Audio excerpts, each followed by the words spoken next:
The Axtinguisher sucks. Yeah, go on. You suck!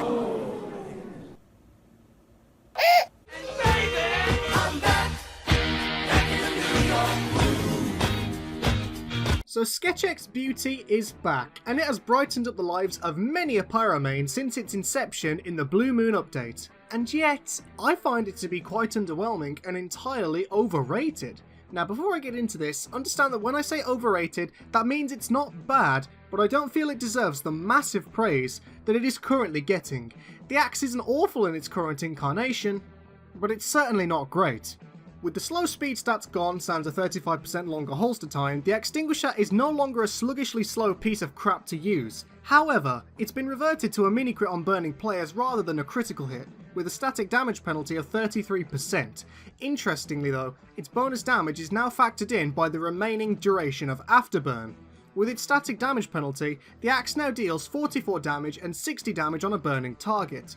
By applying afterburn to this paired with the minicrit attribute, the damage variance goes from 86 to 167 damage, from a minimum of 1 tick to 20 ticks of afterburn in all. More on this in a moment.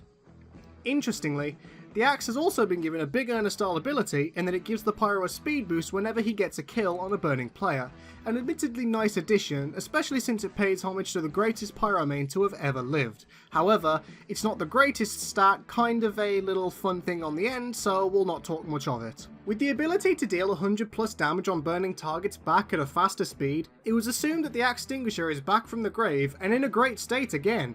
However, I don't feel this is the case. You see, to even reach the max damage variance of 167 damage, you must have a full 10 seconds of afterburn remaining.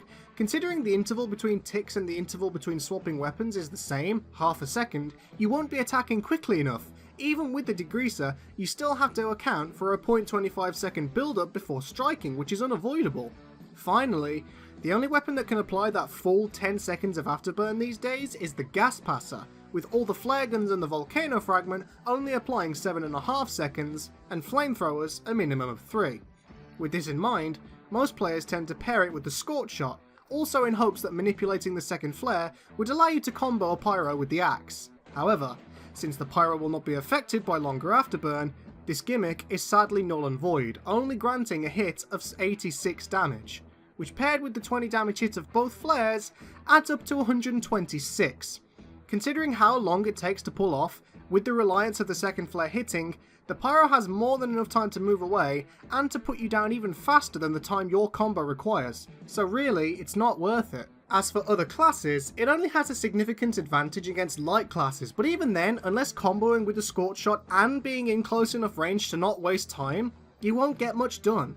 Against a class with more than 125 health, you have even less chance of actually finishing them off with one swing, because you just can't achieve enough damage without the gas passer's guaranteed 10 seconds. Unless you spend long enough M1ing the poor guy, which at that point you might as well just keep M1ing rather than risk missing your melee or dying while swapping.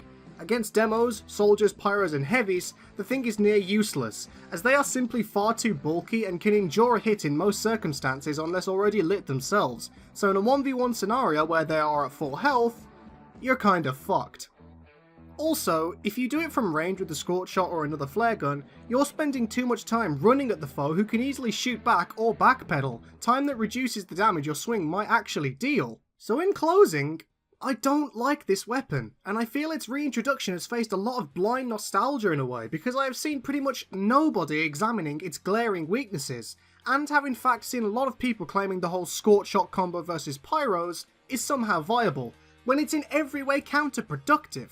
Look, if you like this weapon and enjoy using it, that's fine, but I at least implore you to take off the nostalgia goggles and look at a weapon's viability objectively, because being reintroduced to be more like its older self with a homage to a legendary pyro main isn't enough to make this weapon great. It's not awful, I won't even call it that bad, but it's certainly not good. Far from great. This has been the cup of coffee you all know and love, and as always, I shall see you next time, my sexy compatriots. Bye!